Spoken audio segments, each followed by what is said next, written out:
Okay, you guys can't see me, but you can hear me. I'm actually on my tippy toes, like Dr. Chuck mentioned earlier. So welcome back, everybody. We're going to close out our session here. But first of all, I just wanted to say again, from the bottom of my heart, from the Medical Society and the staff here, thank you for being here today. And for those of you that are on Zoom, thank you for joining us, taking time out of your day to be with us. You guys mean a lot to us. For those of us at the Medical Society, we live, we breathe, and we want your happiness.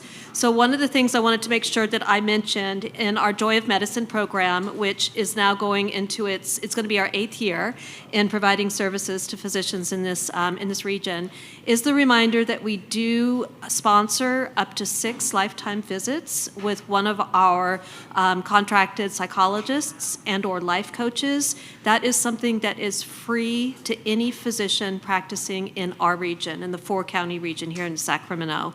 And that's something that don't worry about who's going to pay for it. I pay for it. I raise the funds. I go out there and I knock on doors to bring in money so that we can do that because it's that important to us.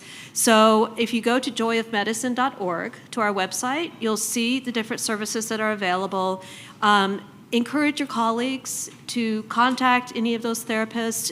It's direct referral. Nobody can refer you to the program. It's confidential. I have no idea who's accessing the program. All I do is I get a check, I get an invoice at the end of the month from the therapist and I pay it. So please take advantage of it. Encourage your colleagues to do it as well. We have had hundreds of doctors, hundreds of your colleagues, and maybe even you, that have accessed the program. So please access it and let your friends know about it and your colleagues. So again, I want to thank everybody for joining us today. It's been, I have to stand on my tippy toes again for you to hear me. And it's been wonderful to see all of you all in person. We do have one last presentation today, and I'm super excited because it's somebody that you've already met and somebody that you already know. So please please join me in welcoming back Dr. John Chuck.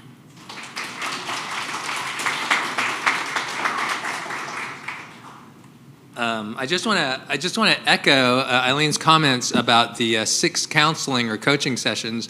When I was at Kaiser Permanente for 31 years, I always used the free employee assistance program. I saw Marisa Pierce, who's a marriage and family therapist, and people would ask me, why do you see a therapist? And I said, well, it just keeps me more right in the head. It's just like there are a lot of things going on in our lives and in our heads, and sometimes the stuff that's going on in your head and a little story you tell yourself about yourself is not so swift. So these therapists, they're actually professionally trained. They specialize in seeing us. And, if you think my life is halfway good, you should try it out, okay? And then also, I'm using, I had a therapist through work, so I decided I would try a coach in the Medical Society. So I have a coach through SSVMS, and the last session I did with him, I was walking the dog, and I sat down on a park bench, and we spoke for an hour. It was just super fun. It's like, I didn't have to lay on a couch or anything. It's just really good. And I think on that session, I didn't have a lot of issues that day, but my wife and daughter were having these big issues, so we talked about them for an hour. But I didn't tell my wife. I just, because I didn't want her to think that I was, sharing family business, but it helped me to sort of process that thing. So yeah, basically, it just makes you feel better about yourself. So that's why you ought to do it. Okay, I'm really grateful that the society asked me to speak today. And whenever any host invites me to speak, I ask them for the topic. I said, I got stuff off the shelf, but that'd be really boring for me. Plus, they're not that good anyway. Why don't you give me a new topic? So they gave me this topic: self-advocacy to create joy and meaning in medicine. And if you've been thinking about wellness and medicine for a while, you know that Tate Shanafelt and his friends, they kind of talk about these 3 reciprocal domains of wellness, right? So there's personal wellness, which is like be mindful and eat lots of kale. And then there's operational efficiency, which is super important. And then there's also a cultural wellness, like psychological safety, measuring wellness, doing something about it. And the thing I've always thought about those 3 reciprocal domains is that institutional efficiency and cultural change, it happens at a glacial pace. You know what glacial pace means? It means like you have to go away for 59,000 million years, and you come back and it's moved like a millimeter, okay? Maybe that. It's not that people aren't trying, it's just that it's hard to move the elephant. Whereas changes you make in yourself, and maybe the way you see things, the perspectives you have, the choices you make. That can happen at light speed. But I had never, ever, ever before thought about this super important element of self-care called self-advocacy, and that's why the medical society, they're a bunch of geniuses, and I'm just a family doctor, okay? It's like, wow, that's a really, really good thought. That's a really good topic. Now, I am a little intimidated that Dr. Morrison said she spent months preparing her talk. Are you supposed to spend months? Oh my God, like, I guess. Anyway, this is just what I have. And the other thing is, people who have heard me speak before, I usually have way too many slides and I'm really rushed at the end and I'm talking too fast. And I was reviewing my slides last night. It's so funny. I was preparing for today and there's a big script for me. If I look organized, I'm not. It's just I follow the script they give me. I'm reading. I say, I introduce this person, now try whatever. And then I got to the end of it, I was telling my wife, yeah, it's super easy and stuff. And then I got to, oh, you speak at 11:30. I'd sort of forgotten I was speaking. I said, I got to check my slide deck. I had prepared it weeks ago, okay, anyway. So I was looking at it, and here it is. Okay, self-advocacy to create joy and meaning in medicine. By the way, meaning, I think it's one of my slides, but it bears repeating. Robbie Pearl, the former executive director of the Permanente Medical Group, said, you have to hear something 17 times before it even halfway sticks. So I'll talk about meaning twice, and it'll get you moving in the right direction. So meaning, and I just heard this from Rachel Remen at a 2.5-day wellness retreat in Yellow Springs, Ohio. You fly into Columbus, you drive to Yellow Springs. It sort of triangulates with Dayton. Anybody here from Ohio? Really? Oh my God. That was just sort of a by-the-way question. Where? Toledo, Ohio. Toledo. Good. Big round of applause for Toledo. Yes. Yeah. Cleveland. I've heard of Cleveland. A big round of applause for Cleveland. And you were kind of iffy because you're not sure where you're from, but. Well, I consider myself from, I did my residency there and spent some time, so I'm not really from Ohio, but I have. You really shouldn't have raised your hand then, because I said, but that's fine. You made a good comment earlier about awe, so that's good. Okay. All right, so I digress. But anyway, I went to this wellness conference with Rachel Remen in Yellow Springs, Ohio, and which is the home of the great American comedian Dave Chappelle. And you know that because you're from Ohio, right? So we go to the 2.5-day conference, and I'm at this nice hotel downtown, and my wife is just kind of putzing around town and stuff. And then we meet up that night, and she says, you won't guess who I saw in town. I said, who? She goes, I saw Dave Chappelle. I said, honey, was it just an African-American man, or?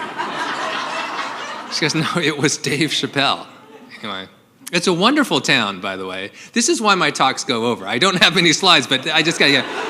It's a sort of town where, if you're a school teacher, you can afford a home. Is that a good way to summarize it? It's also the home of a semi-defunct, nice liberal arts college called, Oberlin.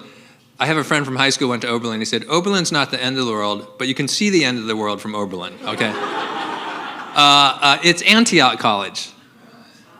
No? Yes, no?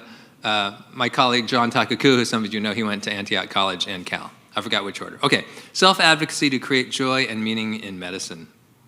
So, of course, like any great speaker, in preparing for a talk, I went to Google first, okay, because it's so much easier, okay, just to start with Google. And I found this.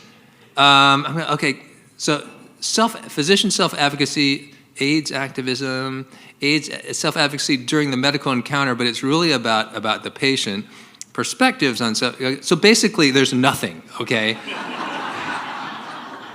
So that's a problem because, God, I don't want to go to the library. I don't even know where the medical library is at North State. I definitely never went to it at Kaiser. I'm just looking for the easy way out. So anyway, and it's kind of a shame that there's nothing about self-advocacy because it's not like we don't have a problem in medicine, right?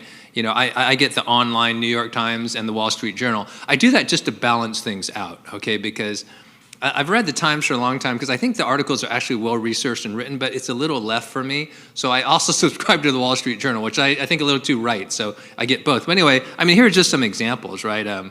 Physician burnout has reached distressing levels. Dr. Smith said 66%. I've seen numbers like that. Doctors aren't burned out from overwork. We're demoralized by our health system.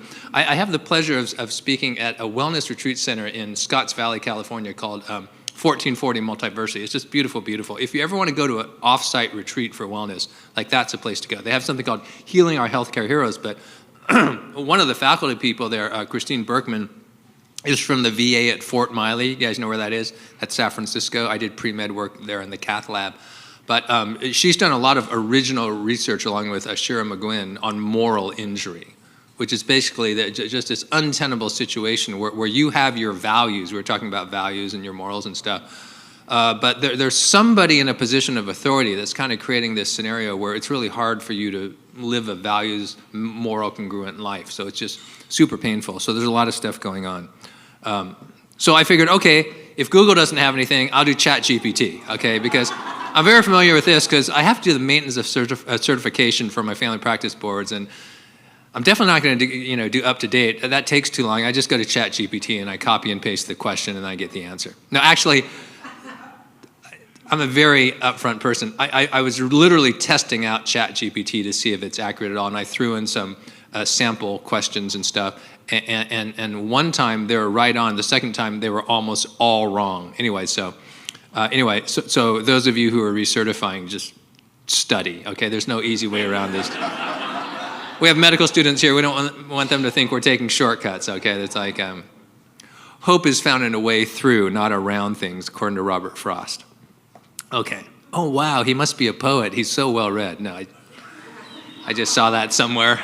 Okay, so ChatGPT, physician self-advocacy. Okay, check this out. Okay, so the number one thing it lists, because it's supposed to rank order things, right? Isn't that what artificial intelligence is all about? It's supposed to rank order. The number one thing, it's not about the doctor at all. It's patient advocacy.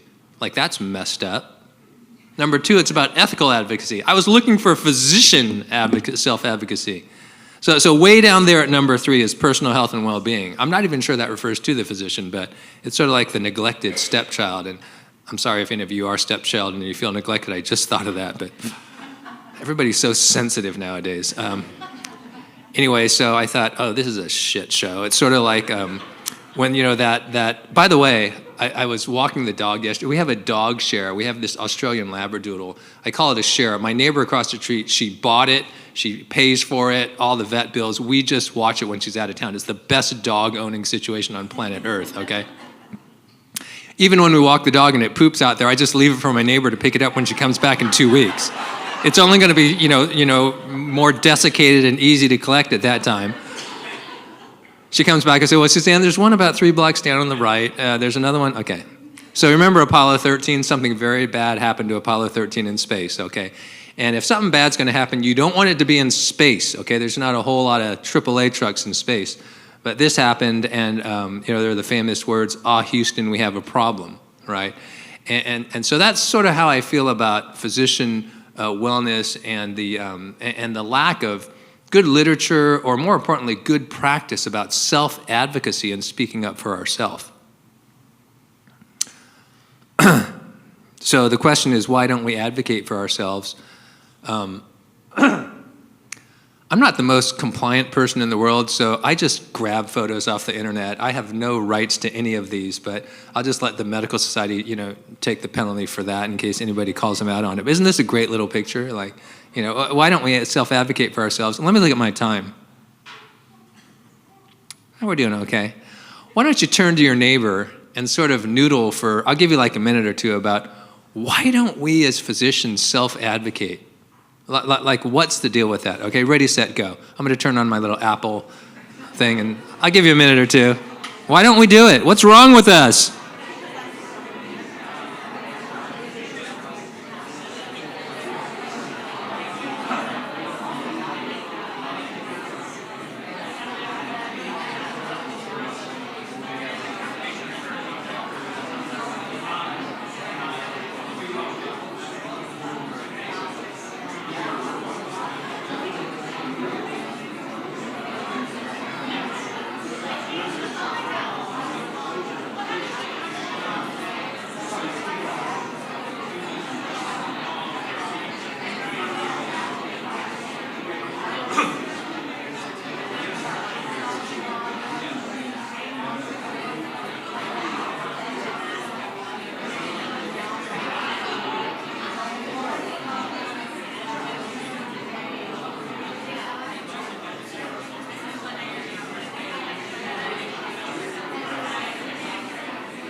Okay, let's start to wrap it up and bring your attention back to the front here.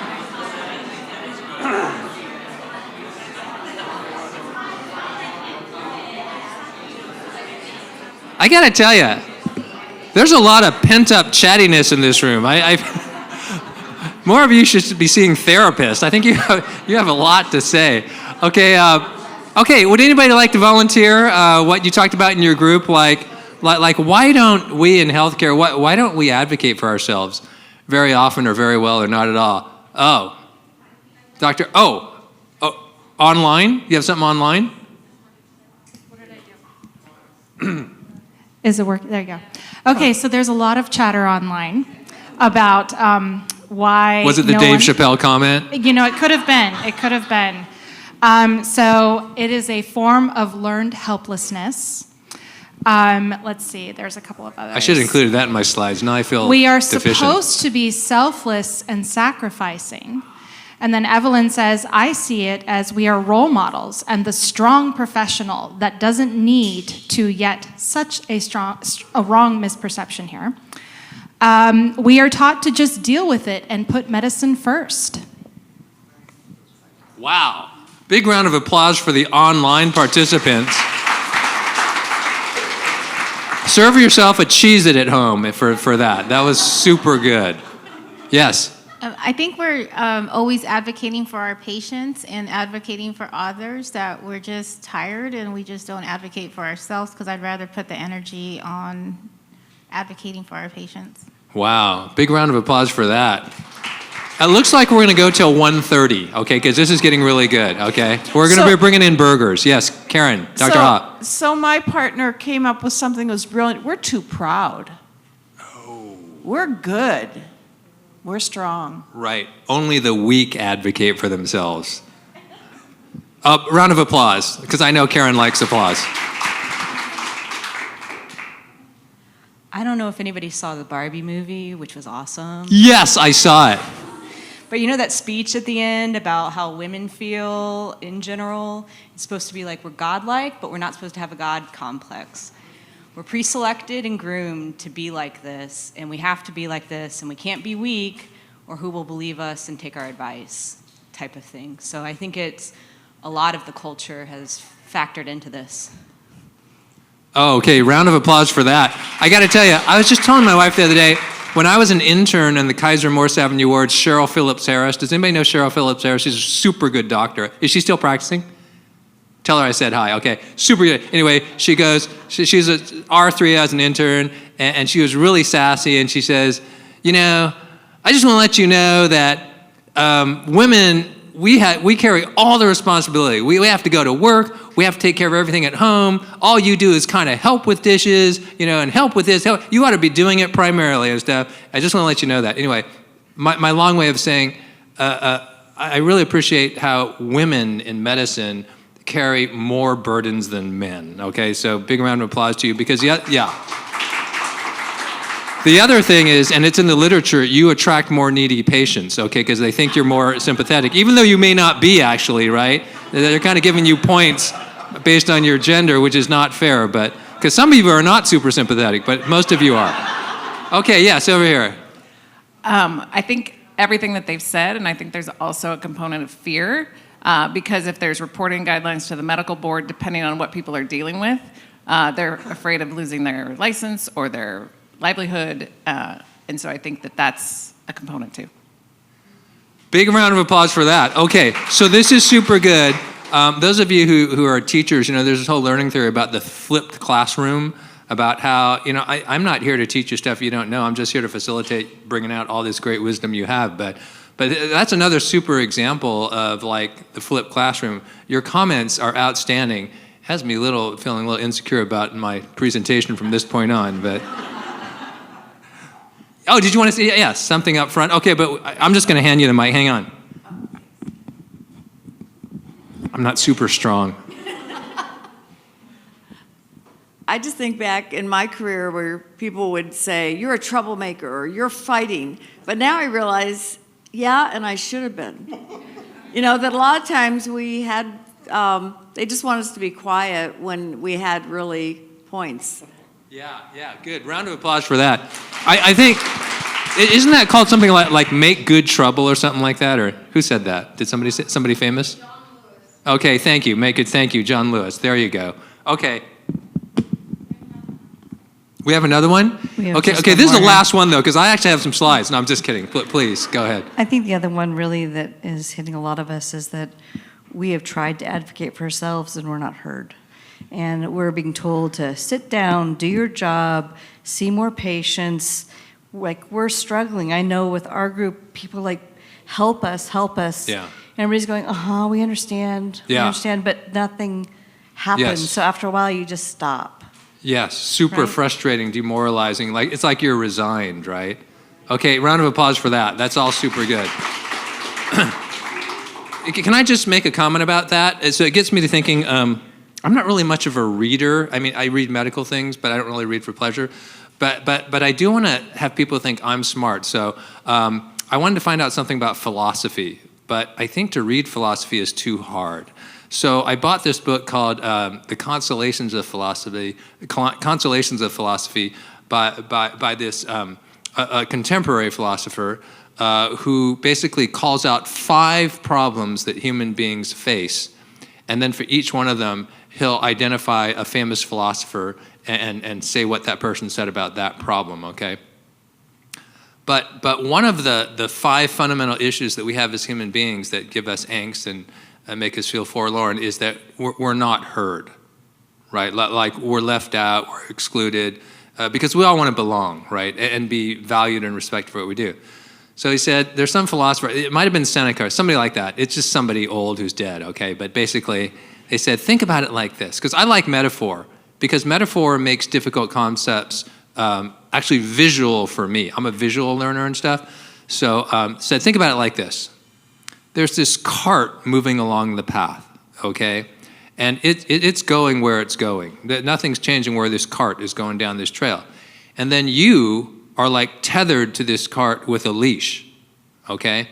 And if you try and just do your own thing, not recognizing that you're tethered to the cart, then it's gonna be a taut leash. And you're literally gonna feel strangulated, right?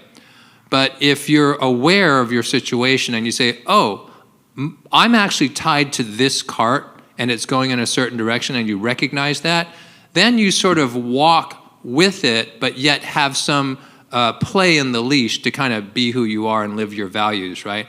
And I think a thing that I've seen commonly in multiple groups that I've worked with and stuff, it's that I don't mind the term frontline doctor. Sometimes people say it's a bad term because it makes it seem like military. I mean, to me, it literally just means I'm on the front line, okay? So, I'm seeing patients, right? But then I have this legitimate concern, and everybody on the unit has concern. And then we complain to our chief or whatever you call it, okay? And then they report to a board or something like that. But that board is also reporting to society and reimbursement models and revenue. But the frustrating thing is, we're super articulate and super adult, and we communicate our legitimate concerns, and actually the best of us also communicate, I have a partial solution for that too, right? As opposed to just complaining, because that doesn't mean a lot. But then the people receiving it, they want to please, they're usually one of you too. They're usually a part-time clinician trying to think. But they can't reconcile it. And I think one of the frustrating things is sometimes we feel like, for reasons beyond their control, but everybody's trying. Do you know how you know everybody's really trying, like going overboard? Our nation's $33 trillion in debt.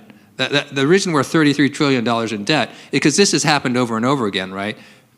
The masses legitimately want something, we ask for it, we can't get it, so we'll just deficit spend for it, okay? So it's difficult. But I hear the frustration, and I feel the frustration, and I think one thing I've tried to think about over time is, if I have a suggestion but it's not acted upon, does it mean that they didn't hear me or understand me?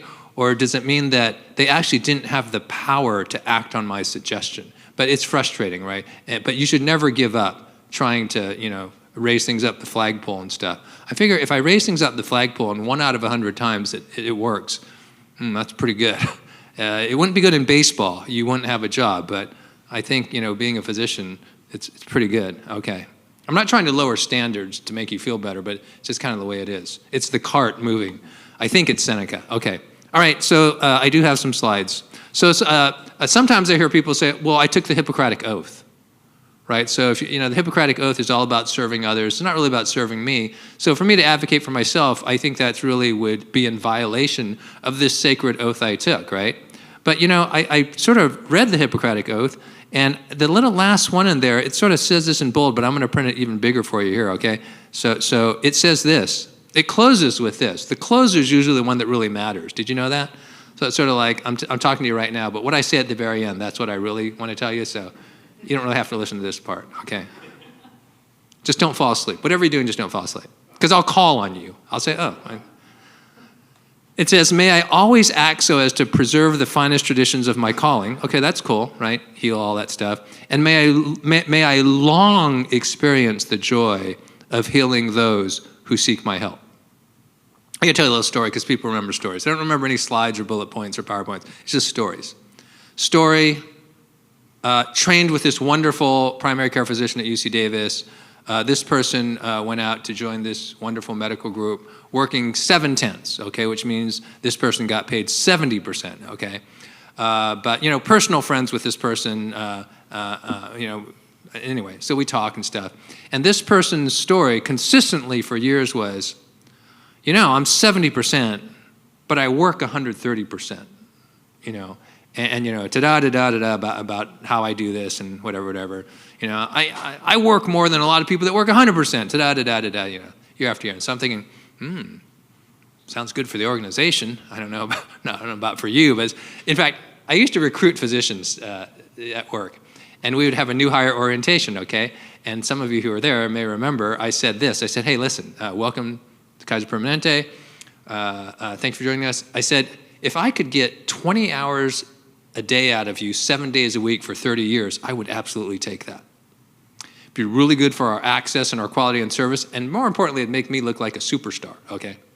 But I said, you actually won't be able to sustain that. I know you're young, you're new, you think you can do that. You actually can't do that. I mean, my observation in my own life and that of my colleagues, not sustainable, right? So anyway, we had this friend, and this person kept saying, oh yeah, whatever. I said, you know what? Finally, after listening to this for years, I said, you know what? I'm a little concerned about you.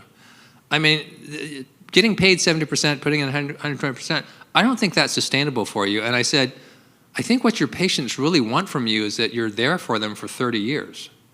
I think the last thing they would want is that, you're a martyr and you're killing yourself here for not much pay and you're going to quit.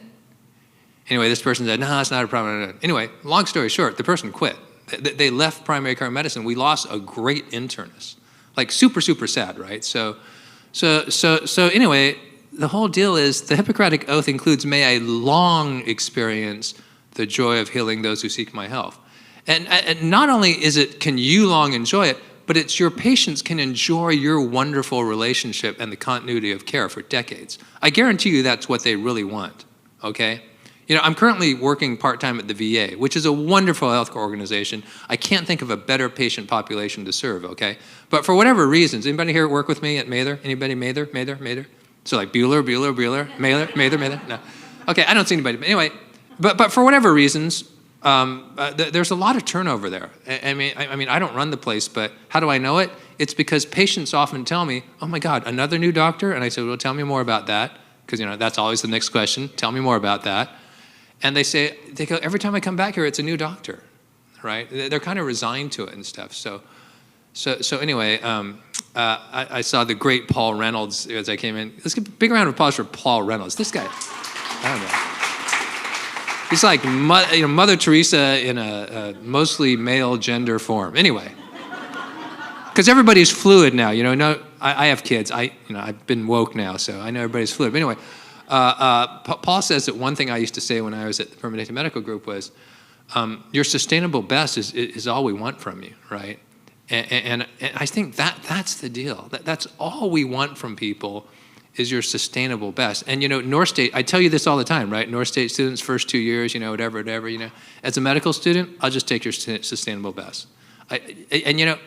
It's a problem in healthcare. It's part of the culture, but the only way we're going to change that is by changing the conversations about it. Like we talk about it, and then eventually, after about 19 years, there's a change in culture, or and then that happens for 12 years, and then 10 years after that, there's a change in policy or operation. It's just super slow, okay?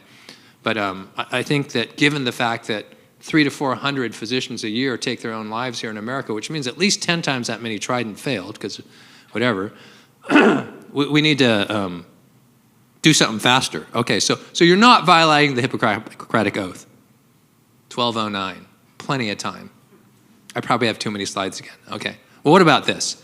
Is our failure to speak up for ourselves a personality problem? Has anybody ever taken, these personality tests? Yeah, okay, yeah. And then a bunch of you are psychiatrists, so you're experts in this. I actually gave a lecture to the College of Psychology at North State, and it was like 15 psychology professors. It was a 2-hour presentation about wellness, and I started out by saying, first of all, I want to acknowledge I know a lot less about this than all of you, so like there are 5 points during this 2-hour period where I'm just going to stop, and you give me feedback about how wrong I am, okay? But anyway. So anyway, why am I talking about personality tests in front of all you guys? It's scary, but okay, could it be a personality problem? Okay, in particular, what about these 4 groups? Okay, so these 4 groups are the thinker-judger types. This is a pretty nice slide. I know how to cut and paste and everything on PowerPoint. This is a very good slide, okay. So anyway, thinker-judger types, those are the acronyms, tend to be career-oriented. Oh, that's us. They are committed to their employer's jobs and their own success. That's us. This can degenerate into workaholism, that's us, if they don't maintain a healthy work-life balance. They may feel like they always have to prove themselves, and consequently, they may keep pushing forward until their energy and motivation are badly depleted. Yikes, this is really bad. Okay. But there's more, okay? What if you're one of these? Who are these people? These are the feeler-judger types, okay? You guys might have been English majors in college. Okay, you're more people-centered than job-centered, all right? They don't want to let anyone down. Ooh, that's super familiar. Like, because there would be a lot of embarrassment and shame and stuff in that, right? This means they are willing to assume new duties and responsibilities whenever they're asked, or whenever they feel others might not be as ready for the challenges as they are. They may become buried under an avalanche of tasks and projects as a result, while never feeling secure enough to ask for help or admit that they're in over their heads. Yikes! That's us. That's us. Like the whole medical school selection rubric, it selects for us, right? Now, God forbid that you're the INFJ subset. Okay, that INFJ subset. Idealistic, organized, insightful, dependable, compassionate, gentle, seek harmony and cooperation, enjoy intellectual stimulation. Okay, honestly, that may not be all of us, but I guarantee you lied on your AMCAS assay and you said, that's me.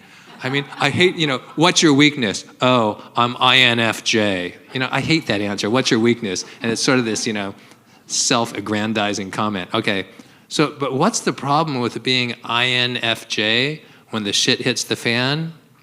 You're at tremendous risk for guilt and shame. Anybody watch Brene Brown things? The whole shame thing? Nobody likes shame. And if you're a compassionate feeling person, this is the worst thing that could happen to you, right? It's the worst thing that can happen to you. Okay. All right. Let's move on. Why else? Why might we not self-advocate? This is why I always run over. It's already 12:13. How could this be? I shouldn't have told the stupid Dave Chappelle story. Okay. What about this? Is self-advocacy selfish? Does it reek of entitlement? Because I think is that a concern for people? Like, oh, if I speak up for myself, I look super self-serving. You like that little wallpaper I put on the sides there? Like, I copied this picture off of somebody's thing, but it wasn't wide enough. So I did that. I think it's pretty nice wallpaper. Okay. All right, so the answer is, does it reek of entitlement? Well, okay, yes, but for a tiny, tiny, tiny subset of us, super tiny. And I'm just going to give you one example because you remember stories, not facts, okay? So I once did an exit interview for a physician, a very well-trained physician and stuff, okay? And I was actually surprised this person, was moving on, okay? And I said, well, I'm a little caught off guard, but I'm super curious about why you're leaving and stuff. I love having you as a colleague and stuff. And this person said, well, to provide the sort of care I want to provide, I can only see 10 patients a day. I feel like they really deserve that. That's the time it requires to do what I want to do the way I want to do it. I said, oh, okay, I got that. You joined a prepaid, I'm just going to say it, it was TPMG, okay? Yeah, I said, you joined a prepaid place. You know that, right? Okay, so we're prepaid. We have so many doctors. We divide up the work. I said, so you work on this unit of 10 doctors. If you see only 10 patients a day, but everybody else, because you only see 10, they instead of them seeing 20, they have to see 21 or 22. I said, is that fair? Like, if you see 10 patients a day, can we pay you half the amount, or do you want the full pay? And this person said, I want the full pay. I said, you might need to move on, okay? So there's one example of that is selfish and entitled, right? Because you're just not recognizing the reality of what you joined. I like Sutter. Are there any Sutter independent physicians here? Yeah, I love you guys, okay? So, I go to your things every now and then. So I met with, Dave Herbert and Lori Gregg once over a nice lunch talking about, what are we talking about with Sutter? I said, well, of course I'll be talking about, overwork. They said, oh, no, that's not on the agenda. Don't talk about that. I said, why? They said, oh, we just eat what we kill, right? I mean, if we feel like we're overworked, we see less patients, we make less money. It's just a fact, right? But some of these other payment systems, it just creates these weird things that we didn't used to have to worry about, right? Yeah, you look so happy and content because you just eat what you kill, okay? The rest of us are all tied up in these weird contracts, okay? So anyway, the vast majority of us are just not complainers. And when you advocate for yourself, it really doesn't come across as complaining because 99% of the time, you're a super articulate person with a super well-founded, gripe, and you're raising it up the flagpole in the appropriate channels. So don't worry you're complaining, okay? But here's the deal. This is from a fellow from Harvard. He says, during our training, care providers are taught to distance themselves emotionally from our patients through empathy. That is to say, to understand and acknowledge how our patients feel without becoming personally involved. This process of numbing down, so it's a numbing down process, just call it what it is, blunts the ability of the caregiver, that's us, to understand and acknowledge the emotional impact that adverse events have on patients' families, and themselves, us, right? So this skill you're kind of learning to get through your schedule without being destroyed by it emotionally, it's sort of blunting your ability to understand your own emotions and your own needs and everything, right? So we're kind of doubly cursed there. Okay, for self-advocacy for what we need to stay in the game, it's kind of like baby steps, right? If you Google baby steps, this is what you get. It's in the photo, okay? So here we go. All right, baby steps. Okay, so I'm going to show some stuff I read from Rick Hansen in a book, Resilient. So he's talking about the evolution of our brain needs and wants, and it kind of speaks to some of, like the ludicrous nature of us not advocating for our basic needs. So basically he says, we got our reptilian brain, it's our brainstem, safety, survival, kind of fight or flight. We have the subcortical brain, we're looking for satisfaction, it's called sniffing the cheese. And then there's the neocortical brain, that's connection, tribe seeking, very, very higher level social bonding sort of, concepts, right? And the thing about us is that we're not asking for the moon, okay? I mean, we're basically asking for just like safety, survival, and some basic satisfaction. We're not even really advocating for these higher level things like, I want to connect and feel great about myself. I mean, sometimes we're just advocating for like a pee break, right? Or can I actually have 10 minutes to eat lunch? Like, we're not asking for the moon here, right? Okay. So the thing about self-advocacy is that it starts with self-compassion. There's no way you're going to advocate for yourself unless you respect yourself and you have feelings for yourself, sort of like you have for your patients. So most of you are too selfish to have self-compassion. I don't like to be accusatory to make you feel bad, but this is, and you're never supposed to use the word retarded, but you're retarded with regards to self-compassion, which just means you're behind. It says nothing about anything else. You're just behind, okay? Here's the hack to overcome it. And a lot of psychologists use this. If our psychologists were still here, they'd say, oh, just try this. Think of someone who deeply cares about you. What words of encouragement would they offer to you? Isn't that super sad that for us to rally up self-compassion, we have to play this crazy end-around game? Well, think of somebody who does care about you since you obviously don't care about yourself at all, okay? That's super sick and sad. Just think about that for a minute. You who spend all day caring deeply about other people, you have to do an end-around game that a PhD psychologist prompts you with for you to even begin thinking about self-compassion. That's super sick, okay? Okay, Brene Brown, love Brene Brown. Can I have a show of hands of all the fans? Love her. Just watch her on YouTube. You don't even have to buy any of the books, okay? So she says we live in a vulnerable world plagued by comparison, shame, and loneliness, which is very much our existence in reality. That's why so many of us are burned out. And one of the ways we deal with it is to numb ourselves by buying things and eating these 1,400 calorie Costco pieces of cake in a muffin wrapper. It's really cake. And then drinking booze and taking drugs. By the way, 20% of Americans are on a psychotropic medication. Many of them very well indicated and closely monitored. But some of you are just are self-medicating and self-prescribing. This is a very bad thing. Okay, so she says an alternative to that funky way of living, it's called wholehearted living. Starts with a position of self-worth, which would require some self-compassion, where you wake up each morning thinking, my best efforts today will be enough, and then you go to work and you get kind of beat up because you have a lot of responsibility, nothing goes perfectly, but you go to bed believing, yes, I'm imperfect and vulnerable and sometimes afraid, but that doesn't change the truth that I'm also brave and worthy of love and belonging. And now we're going to do a little exercise, which I always do. I probably did it when I spoke here at SSVMS before, but it never gets old to me. Or to the vegans, we're going to do a vegan self-affirmation exercise. I'd like you to all stand up where you're sitting, okay? I know well, and if you can't stand up because it's really narrow there, just sit in your chair and do this, okay?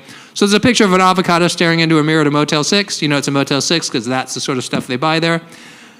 And it's saying to itself, you're fat, but you're a good fat, okay? So I want you to wrap your arms around yourself. See, Paul already knows, okay? And then you twist side to side like this. Does that feel good? Feels good, right? It's probably the most you've exercised in 2 weeks, okay? And I want you to repeat after me. I'm smart enough. I'm good enough. And gosh darn it, people like me. One more time, and gosh darn it, people like me. Yay! Okay, you can sit down now. Can you imagine all those people on Zoom right now? You know, like the husband saying, what are you doing?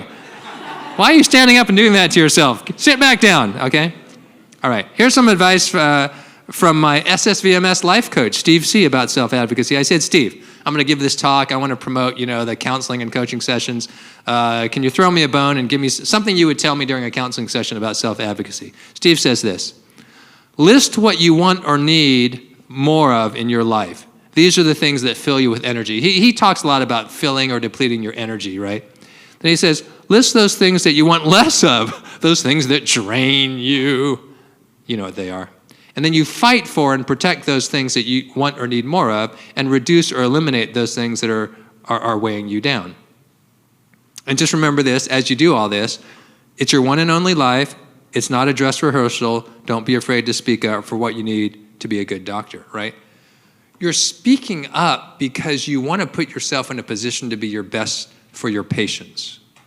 It's not like you're speaking up because you're trying to line your own coffers or whatever. I mean, you're speaking up because you want to be a great physician. So that's not selfish. That's called self-advocacy, okay? And it's the gift you give your patients in the community. It's the gift you give yourself to last 30 to 35 years working something close to a full-time job. Although part-time's great for a lot of people too, and it's a flex world. But yeah, the most you can give us would be great. Okay, this is my office of many years. It's a mess, okay? But notice I have this little sign up on my wall. It's sort of the credo I live by, and it's, what would you do if you weren't afraid? Right? Okay, so I'm 63, my horizon's getting shorter. I'm not envious of the medical students. I wouldn't want to be going through what you're going through. I'm quite happy at 63. But the thing about being 63 is that basically I'm getting closer to death, okay? And so the way I put that is my horizon is shortened, okay? So when your horizon is short, you're fearful of a lot less things. It might also just be that I'm losing frontal lobe inhibition. I choose to think that it's a volitional decision to live less afraid, okay? All right, so what about self-advocacy with others? So let's start with that, okay? So I'm not going to live like I'm afraid. I'm not going to be a shriveled mess of fear. Self-advocacy with others. All too often, I love this slide. I made it. I love this slide. All too often, here's the crux of the problem. All too often, the sad current state is that the marginal service demands of patients and the unrealistic operational targets of the bean counters supersede the essential survival needs of those providing the care. Isn't that the crux of the damn problem? Right? I'm 63. When I was young, all you had to do was provide quality care. That's all you had to do. Oh, you're a superstar, right? Now, you have to provide access on patients' terms, and they have to be happy about it. You can't just have good quality. They have to somehow think you're God, okay? I really don't need my patients to think I'm a super nice guy. It's like, as Rodney Allen Rippey said in the old Whopper commercial, it's just too big a eat, okay? That's too many things to ask of me. I'm just a human being, okay? All right. The no-brainer superior paradigm is, that is, if we want there to be any doctors left to take care of us, okay, is that the essential survival needs of the providers must supersede the marginal service demands of patients and the unrealistic operational demands of the bean counters. And here's the good news about those of you advocating for yourself. It is it's a seller's market right now. Did you know there aren't enough of you out in the world? Right? Did you know that gives you bargaining power? You know, that's the way the whole thing works, right? So you have that going in your favor right now. There aren't that many of you out there, so the people employing you are much more likely to listen to not your demands, but your request for what you need to sustain a 30-year career with them, okay? So if there was ever a time to be brave, it's now. The window might close, okay? 5 minutes. Okay, so self-advocacy with a superior. How might this go? First of all, see yourself as a leader whose needs matter, okay? Call for a meeting with your boss, build a dialogue around a win-win situation, because you want everybody to be a winner in it, right? You don't want to create this I win, you lose whole thing, right? So you talk about a common goal. So example, this is a real example for a group I consulted with in the Bay Area. Your 2 partners in your practice of 3 have resigned abruptly due to burnout. The order from above is that you will take care of all 3 panels with no reduction in access or quality. That's literally a real ask in a huge medical group in the Bay Area, okay? It's crazy. You fearlessly suggest the following. Given that our common goal is access and quality, I will need immediate assistance in the way of support from other physicians in our network for inbox management and virtual visits, and priority hiring of 1.0 FTE locums to temporarily stem the tide. That's not a very big ask, right? Well put, reasonable adult behavior, right? And this is a very modest request.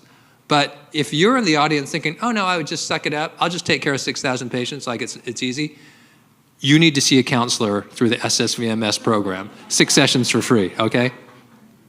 Advocacy with self, okay? So it's not just them, it's also you. I was once talking to a physician, and we're talking about all the home care, after hours care, and he said to me, John, of course, after my 1-hour presentation, he takes me aside because he's too embarrassed to stand in front of the group. He goes, I need the boss to turn off my laptop at midnight because I work till 3 in the morning every morning. And I said, Bob, his name wasn't Bob, but I'm protecting his identity. I said, Bob, you know what? You need to turn off your computer at midnight. Like at some point, it's not the boss, it's also you, right? Okay? I'm not going to read this quote. It's really good, but I don't want to end past time, okay? Okay, some dangerous lies we tell ourselves. What got us here is what's going to keep us here. The whole obsessive, compulsive, got to be perfect thing, not good. Seeking help for struggles, loss, and grief as a sign of failure makes us unworthy of acceptance and respect from others and ourselves. We talked about that, right? We are fundamentally and irreparably different from others, like we're better than other people. You're not better than other people. You just did better in college, and you're good at standardized test taking. You're definitely not a better person, okay? Okay, we're going to skip this one. It's really good, but I don't want to run past time. Okay, stand up to yourself for yourself. So this didn't format right, but I heard John Kabat-Zinn speak in Boston and stuff. It's great. He says, if someone shoots you with an arrow, don't shoot yourself with another arrow. Okay, yeah, so the boss or the man or the woman, whoever's in power, yeah, they're trying to keep you down with this and that. But you might also be compounding the problem with some pretty funky self-story and everything, right? So that's a quote from John Kabat-Zinn. This is a quote from John Marcus Chuck. That's me, by the way. Your sustainable best effort is by definition the best you can provide your patients over the course of your career. It is plenty good enough and exactly what the world needs most from you. Your sustainable best effort. That was a self-forgiveness exercise from Steve C. I don't know these things. That's why he's a life coach and I'm not. Judgment, you make a little column thing, right? Judgments about myself. I'm not good enough. I'm ashamed with being less than. No one appreciates how hard I'm working. Oh, that sucks. Okay, so do this. Have some self-forgiving truths. I'm plenty damn good. Those weren't his words, but those are my words. Comparison is a thief of joy. My patients, colleagues, and family value me for my contributions to their lives. This is why you need to see a therapist, okay? Because they'll really move you in this direction. It's very, very healthy, okay? Anyway, I want to thank I love our medical society. I know I started out by saying the best medical society in the world. Can all the SSVMS people please stand up, give you a big round of applause? You are the best. They got this incredible Joy of Medicine program going. They have this Joy of Medicine Summit. They ordered fabulous food for you. Sorry about the bacon. You know, and a lot of services going on, counseling, psychiatric things, peer review groups, the whole thing. These are the counselors and the coaches. This is actually what they look like. None of them bite. You don't have to lay down on a couch unless you want to, okay? And did I mention that they're free, okay? SSVMS also has our back on these other things that you don't even think about that are super important to your health and wellness. They deal with legislative issues, very complicated things that we can't even begin to understand. Just let them do it for us, okay? Just let them do it for us, okay? And I want to end with this. I just want to say, you are seen. I know sometimes you're out there practicing, oh, nobody sees me, nobody recognizes. We see you. At the very least, your patients see you. You know, they're talking about you at dinner all the time. Usually, no, it's good. Suzanne, it's good. Usually wonderful things. Oh, I love my doctor and stuff.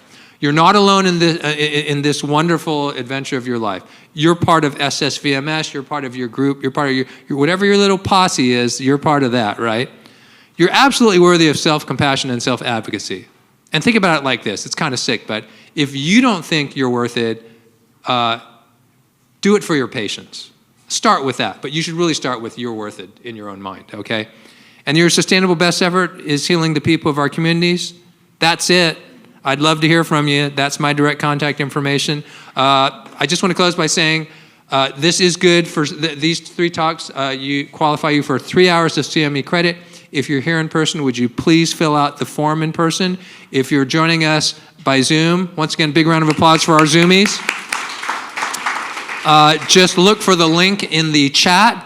There's also going to be a QR code. Is it coming up on my next slide or something? Where's that QR code? QR code is for people in person here. Oh, okay. Is so there one? They have a link online. They just received their link. Okay. I'm the kind of person that I have no idea if I have one more slide. I don't think so. I'm going to press a button. I don't. Okay, great. That's it. Thank you. What else? Anything else I need to say? That's it. Thank you all for spending your Saturday mornings with us. We love you, and we appreciate being part of this community with you. Good job.